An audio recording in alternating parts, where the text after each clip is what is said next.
اعوذ باللہ من الشیطان الرجیم بسم اللہ الرحمن الرحیم۔ آج ہم کتاب شہاب نامہ کے 22ویں حصے کے ساتھ حاضر ہیں۔ اس وقت ہم اس کتاب کا جو چیپٹر پڑھ رہے ہیں اس کا نام ہے ICS میں داخلہ۔ آئیے شروع کرتے ہیں۔ اس وقت مجھے یہ دو باتیں بے حد سطحی، فروعی اور بچگانہ سی نظر آئیں، لیکن جب کبھی ان پر عمل کا وقت آیا ہے تو یہی سادہ ہدایات ہمالیہ کی سنگلاخ چٹانوں سے بھی زیادہ دشوار گزار بن جاتی رہی ہیں۔ سچ تو یہ ہے کہ میں ان سیدھی سادی باتوں کو پوری طرح کبھی نہیں نبھا سکا، لیکن جب کبھی ان پر جھوٹا سچا تھوڑا بہت عمل کرنے کی توفیق نصیب ہوئی ہے، زندگی بڑی آسان اور آسودہ کٹی ہے۔ رات کو سویا تو نیند کے جوار بھاٹے نے دل کی گہرائیوں میں ڈوبی ہوئی کئی خواہشات کو خس و خاشاک کی طرح بہا کر میرے شعور کے ساحل پر ڈال دیا۔ میری ایک دبی دبی سی آرزو تھی کہ میں فلمی کہانیاں، مکالمے اور گیت لکھنے کا دھندا کروں۔ اس میں فن سے لگاؤ کا عنصر کم اور ایکٹرسوں کے قرب کی امنگ زیادہ تھی۔ دوسری خواہش بڑی عجیب تھی۔ بچپن سے میں نے جگموہن سنگھ ڈاکو کے بے شمار قصے سن رکھے تھے۔ وہ امیروں کو لوٹ کر ان کی دولت غریبوں میں بانٹ دیتا تھا، معصوم اور جوان لڑکیوں کو ہوس کے شکاریوں سے بچاتا تھا، خود ہر قسم کی رنگ رلیاں مناتا تھا اور 4-5 بہترین گانے اور ناچنے والی خوبصورت عورتوں کو اغوا کر کے ہمیشہ اپنے جلوں میں رکھتا تھا۔ اس طرز حیات میں میرے لیے اتنی شدید کشش اندر ہی اندر کنڈلی مارے بیٹھی تھی کہ صبح سویرے جب میں بیدار ہوا تو واقعی یہ سوچ رہا تھا کہ ICS میں داخل ہو کر کہیں میں نے اپنے اصلی نسب العین سے بھٹک تو نہیں گیا۔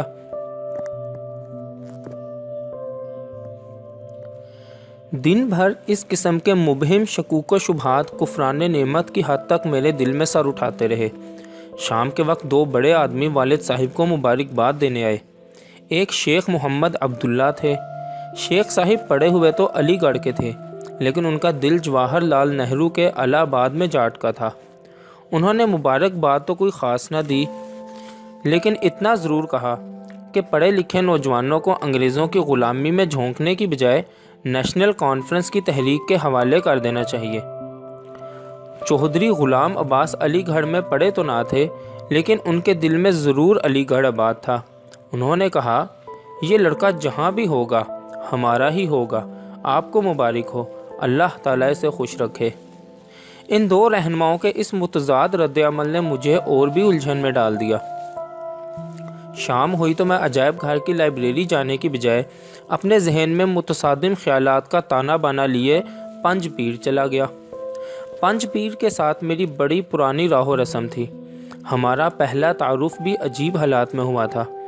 جب میں اکبر اسلامیہ ہائی سکول جموں کی 3ری جماعت میں پڑھتا تھا تو کبھی کبھی اپنے ایک دوست ممتاز حسین کے ساتھ دریائے توی کے کنارے ہندوؤں کی شمشان بھومی میں ارتھیوں کے جلنے کا تماشا دیکھنے جایا کرتا تھا۔ ایک روز کسی جلتی ہوئی لاش کا سر ایسے دھماکے سے پھٹا کہ اس کے مغز کا ایک لوتھڑا چٹاخ سے ممتاز کے گال پر لگ کے چپک گیا۔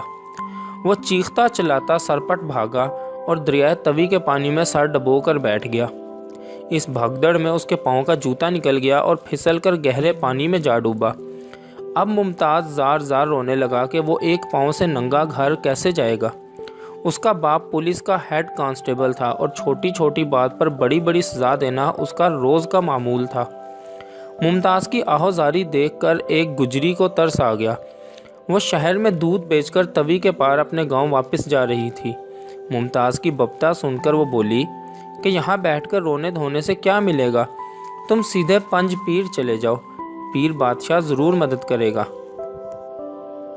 ہم دونوں تھکے ہارے افتاؤ خیزاں شام گئے جموں کے ایک مضاف رام نگر پہنچے۔ وہاں پوچھ پاچھ کر پنج پیر کو تلاش کیا۔ یہ سری نگر جانے والی بانہال روڈ سے کچھ دور دامنے کوہ میں درختوں کے جھرمٹ میں گھرا ہوا ایک ویرانہ سا تھا۔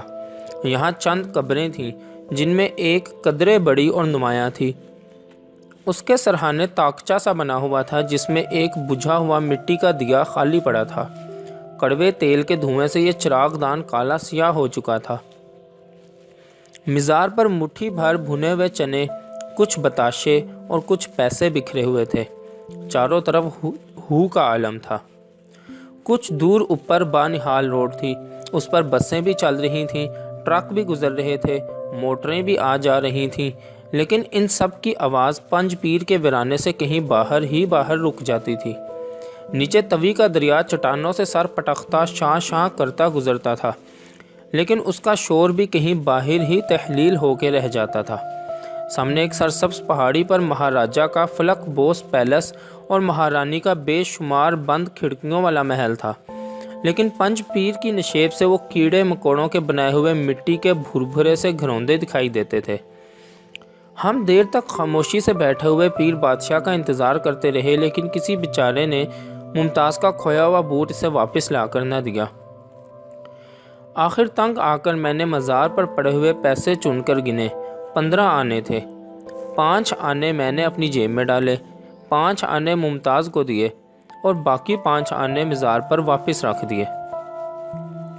اس روز کے بعد پنج پیر ہماری توجہ کا خاص مرکز بن گیا۔ ہم جمعرات وہاں باقاعدگی سے جاتے، کیونکہ جمعرات کو نذرانہ زیادہ چڑھتا تھا اور ایمانداری سے حساب کر کے اپنا اپنا حصہ وصول کر لاتے۔ تزکیہ نفس کی خاطر ہم نے عہد کر رکھا تھا کہ اس پیسے کو دنیاوی ضروریات پر صرف کرنا ہمارے اوپر حرام ہے۔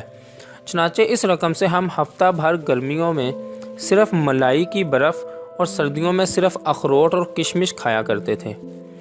کچھ عرصہ بعد ممتاز کا ہیڈ کانسٹیبل باپ فوت ہو گیا، گھر میں غربت آ گئی اور ممتاز پڑھائی چھوڑ کر ریاست کی فوج میں سپاہی بھرتی ہو گیا۔ 18.5 روپے ماہوار تنخواہ، بیرک میں رہائش اور کھانا مفت۔ اب میں اکیلا ہی باقاعدگی سے پنج پیر آنے جانے لگا، لیکن انصاف سے کام لے کر میں نے تقسیم زر کے فارمولے میں تھوڑی سی ترمیم کر دی۔ اب میں نصف رقم خود رکھ لیتا اور نصف پنج پیر کے حوالے کر دیتا تھا۔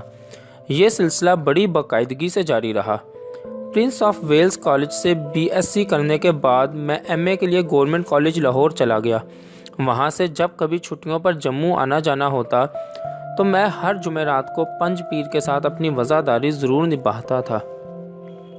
لیکن آج جب میں اپنے نام پر ICS کے 3 حروف ڈالے پنج پیر پہنچا تو زندگی میں پہلی بار مجھے ان صاحبان مزار پر ترس آیا۔ کسی کو اتنا بھی معلوم نہیں تھا کہ یہ مزار کن لوگوں کے ہیں۔ ان کے بارے میں بھانت بھانت کی روایات زبان زدے خاص و عام تھیں۔ کوئی کہتا تھا یہ 5 کتب تھے، کسی کا خیال تھا یہ 5 ابدال تھے، کسی کا عقیدہ تھا کہ یہ 5 ولی تھے جو اس علاقے میں اسلام کی شمع روشن کرنے آئے تھے۔ کچھ لوگ یہ بھی کہتے تھے کہ یہ 5 چور تھے جو قتل ہو کر یہاں مدفون ہوئے۔ اپنی زندگی میں وہ جو کچھ بھی تھے ہوتے رہیں، اب تو وہ فقط اپنی ذات کی نفی تھے۔ کسی کو ان کا نام تک معلوم نہ تھا۔ جو کوئی جس عقیدے کا غلاف ان پر چڑھا دیتا تھا وہ بلا چوں چنا اسے پہن لیتے تھے۔ نذرانوں کا 1/3 حصہ انہیں ملے یا نصف ان کے لیے برابر تھا۔ ولی ہوتے تو تصرف دکھاتے، چور ہوتے تو مارتے، وہ بیچارے تو نفی تھے، بالکل نفی۔ نئے ICS کو ان بیچارے منفی قسم کے مجبور و معذور بزرگوں پر بڑا ترس آیا۔ ایک بھرپور جذبہ رحم سے سرشار ہو کر میں نے ہاتھ اٹھا کر فاتحہ پڑھی جو آج تک پہلے کبھی نہ پڑھی تھی، اور جیب سے 1.25 روپیہ نکال کر مزار پر نذرانہ چڑھا دیا جو آج تک پہلے کبھی نہ چڑھایا تھا۔ نذرانہ چڑھانے کی دیر تھی کہ پنج پیر پر صدیوں سے چھایا ہوا خاموشی کا طلسم چٹاخ سے ٹوٹ گیا۔ سری نگر روڈ پر لاریوں اور ٹرکوں کی گھاؤں گھاؤں درختوں کا حصار توڑ کر مزار سے ٹکرانے لگی۔ دریائے توی کی مہیب شوں شاں کانوں کے پردے پھاڑنے لگی۔ مہاراجہ کا پیلس اور بھی فلک بوس ہو گیا۔ مہارانی کی سینکڑوں بند اور تاریک کھڑکیاں کھل کے روشن ہو گئیں۔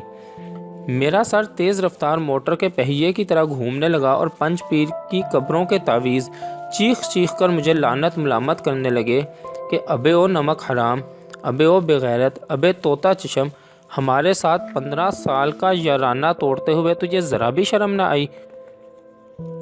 میں نے دم دبا کر فوراً اپنا 1.25 روپیہ واپس اٹھا لیا، مزار پر پڑے ہوئے پیسوں سے اپنا حصہ وصول کیا، پاؤں سے جوتا اتار کر 5-7 بار اپنے سر پر زور زور سے مارا اور چیخیں مار مار کر بے اختیار رونے لگا۔ میری چیخوں سے گھبرا کر کئی پرندے درختوں سے اڑ گئے۔